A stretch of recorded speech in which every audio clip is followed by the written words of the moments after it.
ఉన్నది. పాపం లేని వ్యక్తి ఏ ఒక్కరూ లేరు. కాబట్టి దేవాది దేవుడు యేసుక్రీస్తు నరవతారిగా వచ్చి సిలువలో మరణించాడు. తన పవిత్రమైనటువంటి రక్తంతో మనకు పాపాలు మరి కడిగి వేస్తూ క్షమిస్తూ ఉన్నాడు. కాబట్టి పాపంలో ఉన్నటువంటి మనము ప్రభు చెంతకు చేరి ఆయన ఎదుట మన యొక్క మోకాళ్ళ నుంచి ప్రభువును క్షమించమని ఆయనకు నువ్వు నిజముగా మొరపెట్టినట్లయితే, ప్రార్థన చేసినట్లయితే, నువ్వు ఎలాంటి అపరాధంలోను, పాపంలోను, శాపంలోను ఉన్న ప్రభు నిన్ను క్షమించడానికి సిద్ధంగా ఉన్నాడు. ప్రియులారా, మన కలిగి ఉన్నటువంటి మరి పాపాలను బట్టి, శాపాలను బట్టి, దోషాలను బట్టి మన తోటి వారి మనం క్షమించలేకపోవచ్చు. కానీ నిన్ను నన్ను పుట్టించినటువంటి దేవాది దేవుడు క్షమించడానికి మరి ప్రభు మనం పిలుస్తూ ఉన్నాడు.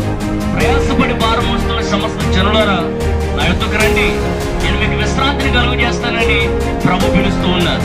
కాబట్టి యేసు యొక్క మాటలు నీ హృదయంలో చేర్చుకుని నీ యొక్క హృదయాన్ని ప్రభుకి ఇచ్చినట్లయితే, నీ సమయాన్ని